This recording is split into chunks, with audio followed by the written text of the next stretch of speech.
You take off from Earth and park your spacecraft somewhere near the Moon. You're now almost 240,000 miles away from your home planet. That's almost 100 widths of the United States. Now you take out a giant hammer and an enormous chisel using the robotic arms of your spaceship. You place the chisel at the Earth's North Pole and strike its head with the hammer. Earth splits open like an eggshell, and you see it, another planet.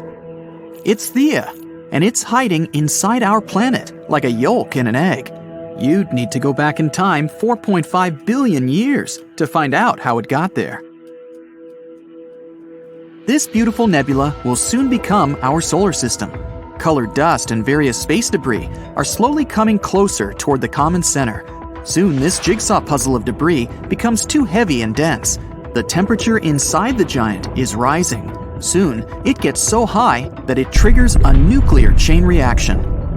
Another second and bam! There's an explosion so powerful that the shock waves travel far into dark space.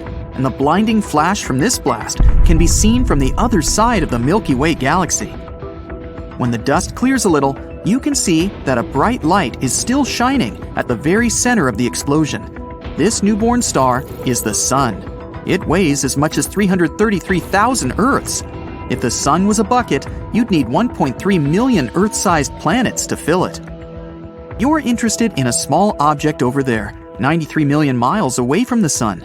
This pile of rocks and hot lava is Earth. Right now, the planet is busy forming its core, while the oceans of lava are gradually cooling down. But a few tens of million years after the Sun's birth, you notice a strange object hurtling toward Earth. It's Thea. This small planet was born at about the same time as Earth, and now it's following a crazy spiral trajectory at enormous speed. Scientists believe Thea was kind of a ball Jupiter and Venus played with. Venus was pulling Thea in one direction. Then Big Brother Jupiter pulled it back. But the Sun makes up 99.8% of the mass of the entire solar system. That's why the star sets its own rules. It makes Thea move in almost the same orbit as Earth. So they inevitably come closer and closer to each other until they become next-door neighbors. We see that Thea is the size of Mars and as wide as the Atlantic Ocean from New York to Portugal. A collision can't be avoided. Thea is traveling toward Earth at nearly 9,000 miles per hour. That's 11 times faster than the speed of sound. If the smaller planet crashes into Earth at a particular angle, Earth will most likely be torn apart, as well as Thea itself. The collision will cause a huge blast, visible on other planets even on a bright day. Nothing will be left but some burning dust and debris. Even if Thea touches Earth only lightly, it'll still knock out a chunk of our planet the size of Australia. But the collision with Thea happens at a perfect 45-degree angle. It strikes the Earth at tremendous speed. The explosion literally vaporizes huge amounts of rock, and the shock wave sends the remaining debris into Earth's orbit. A huge crater is formed at the impact site. Soon, it gets filled with boiling lava. The remnants of Thea and the ejected fragments of Earth begin to orbit our planet. According to one version, these fragments form two moons. At first, they travel together, but one day they get too close to each other and collide, forming one large space body. The other theory claims that all the shards start being pulled by the remnants of Thea. Sometime later, they form the moon as we now know it. At that point in the past, though, it's just red-hot rock and lava. The collision at this angle slightly tilts our planet and accelerates its rotation. It's because of Thea that we have different seasons and 24 hours in a day. Earth has lithospheric plates. These are enormous solid pieces that make up the crust of our planet. After the collision with Thea, they start to break and crack. It causes carbon, a primary component of all known life on Earth, to start moving all over our planet. So, Earth gets some kind of metabolism. After a few 100 million years, the first living creatures start to appear on our planet. Over nearly 4 billion years, simple single-celled organisms have been evolving into the life you see today. According to scientists, such a collision is a very rare event. The probability that somewhere out there, there's a planet like ours that has survived the same catastrophe is extremely small. This may be the reason why we are yet to find traces of other civilizations out there in space. Meanwhile, the remains of Thea are still here on Earth. Of course, it doesn't look like an entire planet stuck inside our own. Most of the fragments have melted and blended into the Earth's crust. If you take the top layer off our planet, you'll see two huge lava blobs the size of entire continents. They're right below Africa and the Pacific Ocean. Presumably, these are the remains of Thea. They didn't mix with Earth's mantle because of different densities. It's like mixing water and oil in a glass. The oil will always float up over the water and create an even layer on top of it. But if you raise those lava patches up to the surface, they'd be 100 times higher than Mount Everest. Other remains of Thea might be on the moon. The Apollo space missions brought back many soil samples for analysis. Scientists have concluded that the moon is very similar to Earth in structure. People could drill deep down and take samples there. Then they'd analyze the blobs from Earth. If their structure matched, it'd be 100% proof that Thea did hit Earth 4.5 billion years ago. And that's how we got the moon. But for the time being, Thea remains somewhat mysterious. Ah, Earth. The third rock from the sun. The blue planet. You get it. Its atmosphere is made up of around 78% nitrogen, 21% oxygen, and 1% argon, water vapor, and carbon dioxide. A nice balance for any living creatures to breathe. The weather here is also perfect for life to exist, unlike places like Saturn, Mercury, or any other celestial object in our solar system. We have the troposphere to thank for that. It's the densest part of the atmosphere on our planet and is 5 to 9 miles wide. It's the layer of the atmosphere that always affects our weather and secures the right conditions for life to exist and to have bodies of water. Earth is just sitting in its orbital path, minding its own business, revolving around the sun until, BAM! Venus and Mars swoop in and spoil the fun. No one wants to leave poor Earth alone. These two relatively large celestial objects moving toward Earth will have dire consequences for our planet, starting with changes in its orbiting trajectory path. The planet's orbits in the solar system have to maintain the right balance so that nothing goes haywire. Of course, if any large object approaches Earth, it would throw our orbiting path off course. The planets will revolve around each other, which will cause plenty of natural disasters on our lanes. This will also affect our rotation timing, potentially slowing it down. Days will not flow but drag by. Animals that rely on daytime will need to readjust their biological clocks. Nocturnal animals will also need to figure out how to cope with the long nights. Humans have adjusted pretty well to the 24 hours a day timing. Time itself is just a human construct to measure things. We'll have a tough time sleeping and adjusting to the stretched day. Marine animals rely on the natural current flow to migrate around the oceans. With Mars and Venus crashing the party, it looks like they will also need to find new paths. Birds migrating to other lands throughout the year will also be confused and not know what to do.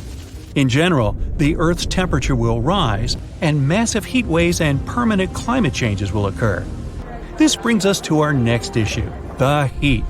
The radical temperature rise will turn everything into a barren desert. It'll be summer all year long, especially if Venus is in the picture. Most of the planet will dry up and won't be suitable for growing crops. Venus is hot, really hot. Even though it's not the closest planet to the Sun, it's still the hottest. The temperatures on Venus are close to 900 degrees Fahrenheit, which will melt you like an ice cube.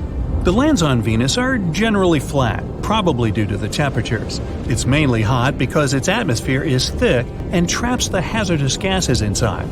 If Venus inches its way towards us, it'll invite those gases to our atmosphere and compromise it. Mars, or the red planet as we know it, is very cold. That might stay the same if it starts rotating around us. It's also home to the largest dormant volcano in our solar system, which makes Mount Everest look like a tiny bush compared to a tree. With so much instability, it might just wake up one day and spew out molten lava. Mars has a very thin atmosphere, which makes the planet chilly. Its gravity is quite similar to ours. It's actually very cold and has ice caps in the poles covered with carbon dioxide. The same's true for Mercury. You can only last there as long as you can hold your breath and be in the sweet spot between the sunrise and sunset. The three planets orbiting each other will eventually collide. It's just a matter of time. And the Moon, just hanging out like a fly on the wall, will be so insignificant that something will eventually throw it off course and another planet will capture it to its orbit. Or, in the most dire case, it will collide with one of the two intruding planets. Earth will experience extreme tidal waves like nothing before. The two new planets revolving around Earth will cause a major imbalance, making our gravity shift out of control. Each tidal wave will be bigger than the previous one and will cover the dry land. Plenty of little scattered islands in the oceans will be completely submerged. Coastal cities and towns will also be home to fish. Flat countries in general will need boats to get around. Dams and dikes won't be enough to stop the water from coming in. Everyone needs to move towards higher ground to escape the floods. With the climate getting hotter, the polar caps will melt like ice cream on a sweltering summer day and add to the water level rising. Within a few months, the whole Arctic will be nothing but liquid. But wait, there's more! The crust will wear out due to the instability of the Earth's surface and fluctuating gravity. The Earth's crust is mainly made up of oxygen, which means we're basically walking on air. We might experience more earthquakes than before, and dormant volcanoes will wake up from their deep slumber. The skies will be covered in ash, making flights impossible. No one can travel by sea or by air. Importing and exporting will become history. The overall climate will get hotter, just like in Venus. The three planets orbiting each other and their huge mass might even unintentionally welcome other planets and celestial bodies to join the party. Frozen plains, mountains with white peaks glistening in the distant sun, and rustic red snow. Welcome to Pluto, where nothing makes sense anymore. Looking at it from a distance, the ice ball planet is mostly predictably winter shades of white and light blue. Once you land on the surface, you'll notice familiar blue skies as well. But see that whale-shaped red stain running along the equator? Right there to the left of the white heart-shaped region, there she blows. This spot is bigger than Alaska, and it's a mystery to scientists. That's not red clay soil or anything you'll see on Earth. That's Pluto's version of ice. Scientists believe it's red because the atmosphere drops this strange soot-like chemical called tholin on the surface. It's the same stuff that explains the red cap on Pluto's moon, Charon. Now, let's zoom in closer on the whale. Oh look, we have a mountain range. Yes, Pluto's red ice is like rock, hard enough to form entire mountains. Those white peaks standing out against the dark red aren't snowy caps like we have on Earth. That's frozen methane. For such a small planet, Pluto's mountains are epic, bigger than Everest and made entirely of ice. Such a bizarre landscape can't be found anywhere else in our solar system. Yeah, Pluto's a pretty harsh cold place. Temperatures there can dip to minus 400 degrees Fahrenheit. The coldest ever recorded on Earth was in Antarctica, a measly minus 135. Now let's head back to the heart of Pluto. That's actually a vast plain covered in nitrogen ice. Scientists discovered that Pluto's heart makes the winds on the planet blow. Craters are also big, and some of them show signs of filling and erosion. That's something that happens right here on Earth. When land is worn away and shaped by natural forces like wind, water, and ice, that's erosion. So, what makes all this so special on Pluto? It could be evidence of tectonic plate activity. You know, big plates of land surfing on liquid rock, forming mountain chains, breaking continents apart, putting them back together. That's something scientists so far have only ever seen on Earth, not on any other planet in the solar system. Now, looks like Pluto could be more like our own planet.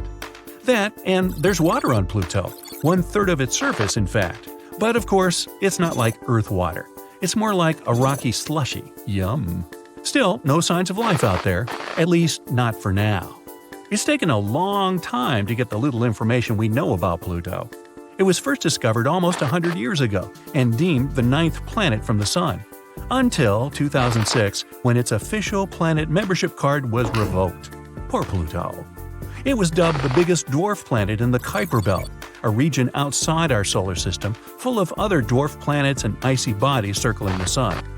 A few months before that, they launched the New Horizons mission. It was the first space probe researchers sent to Pluto in 2006. Zipping at over 35,000 miles per hour, that's 45 times the speed of sound, it still took the probe almost a decade to reach its destination. That's how far away the tiny planet is. In fact, Pluto is nearly 40 times the distance from Earth to the Sun. If you were there looking up at the sky, you'd see the Sun as a tiny dot like any other star in the sky. Once New Horizons finally reached Pluto in 2015, it got close enough to get some incredible pictures of the surface. It also collected important data and observations, like those strange red spots and that heart-shaped region. But Pluto gets even stranger, especially its orbit. Most other planets go around the Sun in almost perfect circles with the Sun close to the center. The Sun is nowhere near the center of Pluto's orbit, and the orbit is so stretched out that Pluto sometimes crosses into Neptune's path and gets closer to the Sun than the blue gas giant. So, the unusual effect of the strange orbit? Pluto sometimes has an atmosphere and sometimes not. When it's closer to the Sun, a thin atmosphere of nitrogen forms. But once the planet starts moving further away from our Sun, the atmosphere freezes and falls to the surface in an ice storm of epic proportions. Pluto is probably a lot smaller than you imagine. If you put it on a map of the Earth, it would only span about halfway across the US. Yet this little planet has 5 moons spinning around it. And life on Pluto would be one endless year for us humans. Imagine no birthdays your whole life. Since it was discovered in 1930, we still haven't seen it complete a full circle around the Sun. 1 year on Pluto is 248 Earth years, and we'll finally see that happen on March 23, 2178. Mark your calendar. Back when Apollo missions were launched, astronauts returning from the Moon claimed that moon dust, the gray sand-like dust covering much of the satellite surface, smelled and tasted, yes, they actually tasted it, like gunpowder. What the stuff moon dust is made of is nothing like gunpowder. About half of its composition is silicon dioxide glass from impacts with meteorites. They hit the surface of the Moon at incredible speeds. Whoa! The high temperature makes the topsoil fuse into glass, and the impact shatters it right afterwards, creating the gray and clingy dust. The rest of moon dust ingredients are minerals such as iron, calcium, and magnesium, while old-fashioned gunpowder consists mainly of saltpeter, charcoal, and sulfur. In other words, moon dust shouldn't smell like gunpowder, but it does. Besides, when astronauts brought samples of it back to Earth, there was no smell left at all. One explanation could be that the Moon is similar, in a way, to Earth's sand deserts, like the Sahara. It's extremely dry and arid. When you sniff the air in a desert, you don't smell anything. But if you get caught in the rain there, the moisture will raise all kinds of odors from the ground that were previously trapped in the dry sand. With moon dust, it might be similar. While on the surface of the Moon, it doesn't smell at all. Not that the astronauts could sniff at it wearing their spacesuits, though. But when brought back inside the landing module, the dust came into contact with moisture in the air and started emitting its strange odor. Another reason for this could be a reaction of moon dust to the solar wind. Ionized particles from the Sun hit the bare surface of the Moon and stay there. There's no thick atmosphere to protect it from those ions, so they travel freely right to the ground. They're very lightweight, so they can fly off and sort of evaporate from the slightest of nudges. And when astronauts took the moon dust samples to the landing module, those particles could have started moving around and giving off the specific smell. This might also explain why the samples didn't keep their odor when brought back to Earth. Since the particles are so light, they might have flown off the samples already in the landing module. And when they were placed in airtight containers, there were little or no ions left on them.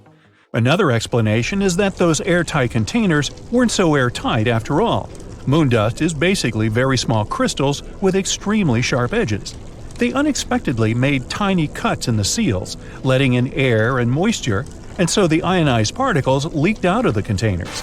Scientists believe they should study moon dust on the surface of the Moon itself to find out everything about its properties. Now, there are hundreds of thousands of craters on the surface of the Moon made by falling asteroids, but one of them drew a lot of attention. It turned out to not be just an impact crater, but a tube, looking most like an entrance to a cave system.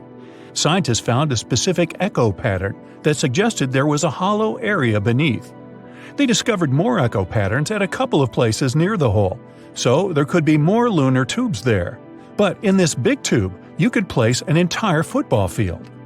Researchers believe there could be an entire geological wonderland under the surface.